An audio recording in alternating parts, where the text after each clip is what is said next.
भारत और इंडिया को लेकर छिड़ी बहस में दो खेमे बढ़ते दिख रहे हैं। एक वर्ग है देश का नाम भारत ही रखे जाने को गर्व से जोड़कर देख रहा, तो वहीं आलोचकों का कहना है कि इस तरह से इतिहास को किनारे नहीं किया जा सकता। इस बीच संविधान सभा में भारत और इंडिया को लेकर हुई बहस को भी लोग याद कर रहे हैं। दरअसल संविधान सभा में इसको लेकर लंबी बहस हुई थी और उसके बाद ही इंडिया दैट इज भारत लिखा गया था। इस बहस में कांग्रेस के कई दिग्गज नेताओं ने भारत को देश की पहचान से जोड़ा था और उनका तो यहां तक कहना था कि इंडिया दैट इज भारत न लिखा जाए, इसके स्थान पर भारत दैट इज इंडिया लिखना ठीक रहेगा।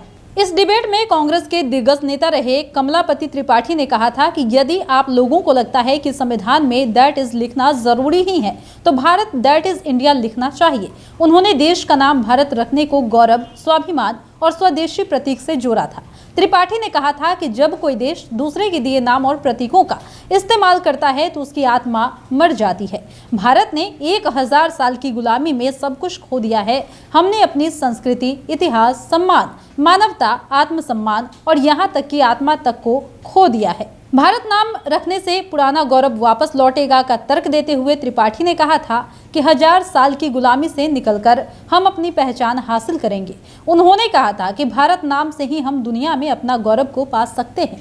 यह हमारी संस्कृति का परिचय कराता है। सैकड़ों सालों की गुलामी के बाद भी हमारी पहचान भारत के तौर पर ही है, तो इसकी वजह कुछ और ही है। उन्होंने कहा था कि वैदिक काल से ही साहित्य में देश का नाम भारत ही रहा है और इसके अलावा पुराणों, वेदों, ब्राह्मण ग्रंथों में भी भारत का ही वर्णन हुआ है। बता दें कि संविधान के पहले ड्राफ्ट में सिर्फ इंडिया ही लिखा गया था। इसे लेकर संविधान सभा के कई सदस्यों ने आपत्ति भी जाहिर की थी और भारत लिखने की मांग भी की थी। इन लोगों में गोविंद वल्लभ पंत, कमलापति त्रिपाठी जैसे नेता प्रमुख थे। इन नेताओं का कहना था कि भारत ही पहले आना चाहिए।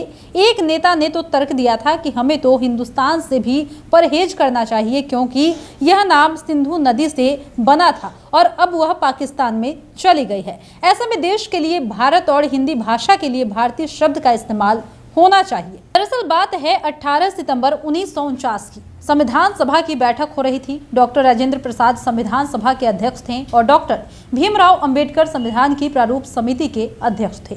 संविधान के अनुच्छेद 1 से जुड़ा संशोधन संविधान सभा के सदस्य हरि विष्णु कामत पेश कर रहे थे। चूंकि संविधान का पहला अनुच्छेद देश के नामकरण से जुड़ा है, जिसमें लिखा गया है कि देश का नाम इंडिया यानी कि भारत जो राज्यों का संघ होगा, इसलिए स्वाभाविक है कि उस दिन देश के नाम पर ही संशोधन प्रस्ताव पेश किया गया था। संविधान सभा के सदस्य कामत ने तब अपनी बात रखते हुए सदन में कहा था कि दुनिया के अधिकांश हिस्से में नवजात शिशु के नामकरण या फिर नाम संस्कार की प्रथा है। एक गणतंत्र के रूप में भारत का जन्म बहुत जल्द होने वाला है और स्वाभाविक रूप से देश में कई वर्गों के बीच एक आंदोलन चल रहा है कि नए गणतंत्र के इस जन्म के साथ नामकरण समारोह भी होने चाहिए। भारतीय गणतंत्र के इस नवजात शिशु को क्या उचित नाम दिया जाना चाहिए, इस संबंध में कई सुझाव सामने आए थे। उसमें प्रमुख सुझाव था भारत, हिंदुस्तान, हिंद और भारत भूमि या फिर भारतवर्ष।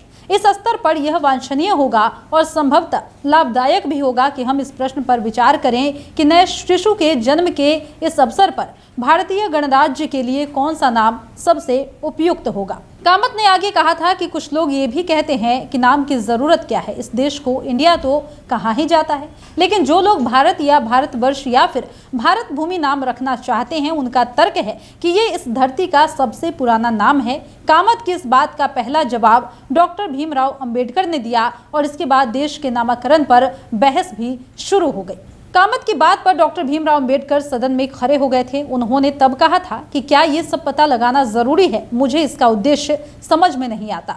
यह किसी अन्य स्थान पर भी दिलचस्प हो सकता है। मेरे मित्रों को भारत शब्द स्वीकार है। बात सिर्फ इतनी है कि उन्हें एक विकल्प मिल गया है, लेकिन मुझे बहुत खेद है। लेकिन सदन के सामने समय बहुत कम है। इसे देखते हुए उन्हें अनुपात का कुछ एहसास भी होना चाहिए। मुझे अफसोस है कि इस गंभीरता को नहीं समझा जा रहा।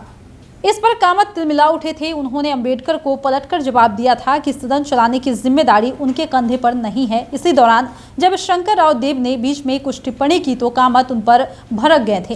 इसी बीच मद्रास से आने वाले एन गोपाल स्वामी अयंगर ने भी कुछ कहना चाहा तो कामत ने उन्हें भी लपेटे में ले लिया और पूछ डाला कि आप इतने उतावले क्यों हो रहे हैं। कामत ने केएम मुंशी को भी टोका टोकी करने पर टोका था और कामत ने इतना कहते हुए देश का नाम भारत रखने का प्रस्ताव बढ़ा दिया। इस पर सदन के अध्यक्ष ने कहा कि यह सिर्फ भाषा में बदलाव का मामला है।